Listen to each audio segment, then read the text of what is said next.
దేశవ్యాప్తంగా డిగ్రీ చేసినటువంటి అభ్యర్థులకు, అదేవిధంగా పీజీ చేసినటువంటి అభ్యర్థులకు ఒక గొప్ప అప్డేట్. ఈ అప్డేట్ ఇచ్చిన వారు కేంద్ర విద్యా సంస్థ అయినటువంటి NCTE, national council for teacher education అనే సంస్థ ఈ అప్డేట్ ఇవ్వడం జరిగింది. ఎన్సిటిఈ చెప్పిన దాని ప్రకారము ఈ సంవత్సరం నుంచి, అనగా 2026-27 అకాడమిక్ సంవత్సరం నుంచి 1 ఇయర్ బీఈడి కోర్సును మన దేశంలో ప్రవేశపెడుతున్నట్లుగా ఎన్సిటిఈ చెప్పడం జరిగింది.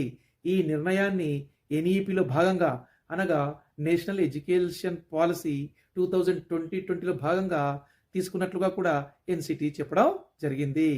మరి ఈ ఎన్సిటిఈ చెప్పినటువంటి 1 ఇయర్ బీఈడి కోర్స్ చేయాలంటే అభ్యర్థులందరూ కూడా ఖచ్చితంగా 4 సంవత్సరాల డిగ్రీ కోర్స్ చేసి ఉండాలి, లేదంటే పీజీ డిగ్రీ కోర్సు చేసి ఉండాలి. ఈ రెండిట్లలో ఏది ఒకటి చేసినా కూడా అభ్యర్థులు ఈ 1 ఇయర్ బీఈడి కోర్స్ చేయడానికి అర్హులు.